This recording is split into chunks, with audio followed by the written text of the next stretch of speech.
And welcome back to Pokemon Team Videos. Today's Pokemon Team video comes to us from Eric, who asks, what Pokemon team would Nigel Uno or Numba 1 from the Kids Next Door have? This proved to be a bit of a tricky one to do because surprisingly, with other characters on the, and Eric gave me every one of the, was it the Station 5 or basically the number 1, 2, 3, 4, 5. He gave me all of them to do at some point. And I'll obviously get to them all at some point, but surprisingly, characters like number 2, even number 4, number 3, number 5, they all have a bit more personality and characteristics that lend themselves to picking out Pokemon teams members better. With Nigel, number 1, his real name's Nigel Uno, it was not as easy of a fix to find. So right out the gate, let's get into this a little bit. Right out of the gate, I knew I needed a Pokemon that kind of is like a designated leader type Pokemon. And I'm sure there are when I really looked at it, but one that stuck out to me is Phalanx. Now, Phalanx obviously is actually a group of Pokemon, but there is the core central leader Pokemon that leads the group. And wouldn't you know, there's 1, 2, 3, 4, there's 6 of them here, but I mean, you probably have ones that are just 5. Ultimately, I thought it's like a perfect little match for number 1 because he is the one who leads his group, his sector. So Phalanx, I felt was a really solid fit. But Phalanx was the one that I'm like, okay, that makes sense. Then I realized, okay, now we're actually getting into I really have to look into his character, and quite frankly, there isn't actually a lot that goes with his character I can go with, because he's got he's the stern leader, he's got a few of his quirks, he was dating someone for a while, he has no hair and all that, but beyond that, is there anything unique enough about him for me to put on the team? And that became somewhat of a problem. Now, a couple that I was able to get is the fact that multiple people in the KND have actually stated that while he is a good leader and all that, one of the best operatives there is, he's also extremely reckless. And I'm like, is reckless even a Pokemon ability at all, or an attack? I don't think it's an attack. And I looked, I'm like, oh, reckless is an ability. Now, it's a hidden ability of most Pokemon, but it is the actual ability of Mr. Hitmonlee. Now, Hitmonlee, despite the fact that it is actually reckless, it actually has the ability, there's not a huge amount I can say goes with Nigel, except for the fact that now that I'm looking at it, he's got a chrome down just like Nigel does, and his eyes could mimic, frankly, Nigel's glasses. I never even thought about that until just this moment, so it actually works. And all the KND members actually can handle, I mean, they're all like early tweens, but they can still fight hand-to-hand combat when they need to, particularly number 1 and number 4 are actually like the 2 best hand-to-hand operatives, I think, in the actual Sector 5. That's actually number 4's particular specialty, and obviously being the leader, he could probably beat number 4 in a fight if he had to. But then I'm like, okay, what do we got beyond that? All right, we're starting to cook. We're starting to cook a little bit. And I'm like, think. Wait a minute, there's that episode in I think it was the Arctic they were in, where it's revealed that he does not get ice cream headaches. He does not get ice cream headaches. So I'm like, okay, what can I do with that? Do I need an ice-type Pokemon, or do I need a fire-type Pokemon? And for my money, if a Pokemon would be immune to ice, I tried to look that up. There's no Pokemon that actually has an immunity to ice. If a Pokemon is immune to ice, he has to either be an ice-type to begin with, or it has to be a fire type. And I think it's better to say that Nigel is probably a fire type, just weird to say, we're set in structure, but you know what I mean. It would be more of a fire type this Pokemon would have to be, because Nigel himself isn't naturally cold, and obviously the ice cream actually can consume it. An ice type theoretically shouldn't be able to consume ice cream, because it in and of itself is, an ice type, so the ice cream would melt in its body. So after that, I'm like, all right, what do I go from? What fire type do you use? Now, I should know, the way I decided that is actually very similar to the way I decided, like, 2 of the remaining 3 Pokemon here. is the fact that because they are the kids next door, I didn't really want any fully evolved Pokemon on this team. I wanted them all to be the kind of Pokemon that kids would have. At the best, I wanted it in a middle stage evolution. Or either that, or it had to be a first stage evolution, or evolution that did not evolve. The only exception with this is Hitmonlee, and it really, Hitmonlee started as a single stage Pokemon to begin with. So, I think it gets a pass. Plus, it has the Reckless ability. But I honestly just decided to go with let's try that again. Decided to go with Chimchar. I don't know why. I feel like Chimchar is a good little Pokemon to have for Nigel. I really don't have much of an explanation besides the fact that it's a starter Pokemon, so it's a Pokemon that is designed for a starting kid. Most kids in Pokemon, when we start your journey, are supposed to be like 10 years old, although they have been upping they never really say it much in the game anymore, but it's clear they've been upping the age of that. I think was it Black and White or Black and White 2, you're actually about 15 years old. So that is definitely, that's definitely a thing now where it's clear you're kind of an older kid. But regardless, I think a Chimchar really works well as a starting Pokemon. It's already a baby Pokemon. Oh, baby. It's a young Pokemon. And for a young kid who's impetuous and a bit, naive about some things, Chimchar I think works. Plus, it's a fire type, so it should naturally have a resistance/immunity to ice. And let's be actually clear, ice-type Pokemon don't really have immunity to ice. It would take neutral damage to it. There's no special damage. In fact, they'd have a resistance, quite frankly. And fire types also have a resistance as they're strong against ice types.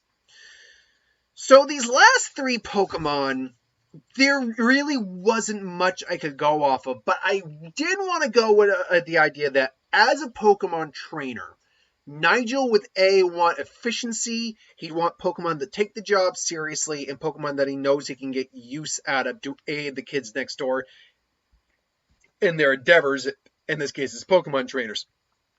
So the first one up, and what really kind of stuck out to me is a particular character's Mon for this. And that is Scyther. And what I mean by Scyther is the Scyther that Tracy caught was an old veteran kind of warrior Pokemon. And it was a very serious Pokemon. And I feel like Nigel would very much want a Pokemon like that on his team. A Pokemon that takes itself seriously, because he takes the mission seriously. Is a big thing about Nigel's characters. He takes his mission seriously. Pokemon takes himself seriously, knows how to follow orders, and will follow them to a T.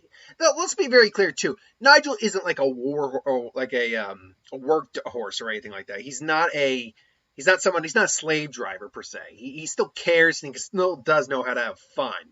It's just he's very serious about what he does. And I think a Scyther surprisingly would fit that motif very well. The next one, again, this comes down to the whole idea that I wanted pretty much first stage Pokemon, at best second stage Pokemon. Again, Hitmonlee being the exception. I knew that Nigel would probably have to have a Steel type because gadgets are a big part of the Kids Next Door motif. They all have all these wacky gadgets. They all have these, and they all know how to use them. So I'm like, okay, that takes a lot of intelligence. So I'm like, okay, a Steel type makes sense. So, Steel Psychic type? And I thought, Nigel's probably going to grow up to be a very intelligent guy. A Beldum. I think a Beldum it would actually be a very capable Pokemon. Because even just being this weird floating eyeball on this foot, basically, it's still a pretty cute Pokemon. It's still a kid Pokemon. But it's also a Psychic Steel type, which fits into the idea that they have to be intelligent to make these things. And Steel being, hey, technology in use. Now, that being said, it would eventually evolve into Metang and Metagross, one of the best Pokemon ever. Because Psychic Steel is a good typing in general. Metagross is just a monster powerhouse of a Pokemon. It is just a serious Pokemon to deal with. And I think, that would be the kind of individual that Nigel would be later on in his life. So that leaves us with the final one. And this one was very, even Beldum, I had that idea in my head. I'm thinking, okay, something that kind of fits that idea. Beldum. This last one, I'm like, okay, think. What would be a good last Mon? What would be something that Nigel would want to round his team out with? And I think that would be very key for Nigel. He'd want balance on his team. Granted, he does have two fighting types on his team. But I think, and he'd have a third once Chimchar ever evolves into Infernape or Monferno. But overall, he still has the and he'd have 2 steel. Now I'm saying a lot. His team isn't as balanced as I maybe made it out to be. But I mean, 2 pure fighting types, whatever. But with fire, he's got that coverage. Psychic and steel, bug flying, which could turn into bug steel. So he'd have 2 steel types, but he'd still have coverage along other lines. Like he still has coverage against psychic thanks to Scizor. He's got coverage against dark types with both his fighting types. He's got coverage against fighting as well, thanks to Beldum. Grass, bug, he has no problem with that thanks to Chimchar. So what is he doesn't have any coverage against things like water types. He doesn't have any coverage, surprisingly, against fire types. The best he has is to go neutral with Chimchar. Granted, fighting type is like just normal damage when it comes to fire, but still. I'm like, all right, well, think, what can I work here? And then in thought to myself, he'd want something that if he needed to, like if his suit ran out of energy, like, because the kids next door have used suits, they use like mechs before. What if those ran out of power? Something that could charge that, but also something that has a little extra. And for my money, I decided to go with Chinchou. Chinchou. I don't know exactly remember how Chinchou sounds. I never actually caught a Chinchou in like Gold and Silver. But Chinchou, and I've always liked Chinchou. It's the only takeout wash rotom. As far as I know, it's the only water electric type we have. And it's surprisingly cute. And Lantern's not like a god tier Pokemon or anything, but Lantern's a perfectly fine Pokemon. Both based on anglerfish, both they have these electric water, orbs on their heads. And I feel like Chinchou would be a really kind of good complement because it adds both the water and the electric type to his team. The electric now giving him advantages over water types, over flying types. I can't recall. Is electric strong against anything else? Like strong against anything else? Fire, water, flying?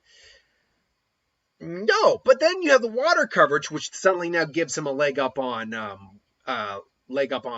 fire, gives a leg up on ground, gives him a leg up on rock, although he had the fighting types that could also aid in that. And even though steel isn't technically weak to water, for some reason water type attacks do work decent on steel types, even though they're normal damage. I've never understood quite what that is. But then again, maybe I've been going up against just dual type steel types. Water also works well with ice as well. So it helps with Chimchar as well for that coverage. So overall, I feel like this would actually be the kind of team that you would see someone from the Kids Next Door have. Hardly any full evolved Pokemon except for Hitmonlee. Like one non-evolving Pokemon. Scyther would be a pretty strong base stage Pokemon, but then a bunch of young, not matured Pokemon yet. But obviously, as he grew older and as he grew more, into his adult years, he would gain actually a very formidable team. Granted, he would have 3 fighting types and 2 steel types on his team, but one of those guys would be covered by fire, 2 of those would be covered by bug and psychic. So honestly, I think is that despite the fact the several types end up repeating, which on most teams you're going to see types repeating to some degree, let's be fair, you still get a pretty balanced type. And I think ultimately that's what Nigel's real, drive as a trainer would be, is to have balance and, to be the one in charge. So ultimately, that is what I think Nigel Uno, number 1s from the Kids Next Door Pokemon team would be. I love the Kids Next Door, by the way. I always enjoyed the Kids Next Door. That was just a fun show. I really enjoyed Kids Next Door. Anyway, though, do you agree with this list? This is one of those characters where I could see anyone having a different interpretation and disagreeing, and it's totally cool if you disagree anyway. But I'm not saying I'm sold on this team as much as I have been on other teams. So if you can think of a better team, I could probably agree with it. Anyway, though, thanks for watching. Hope you enjoyed. Like, comment, share, subscribe. As always, you want us to review something, put in the comments below. Let us know. We'll do a review of it at some point. Hit that bell if you want to be notified. Thanks for watching. I'll see you folks later. Have a good one.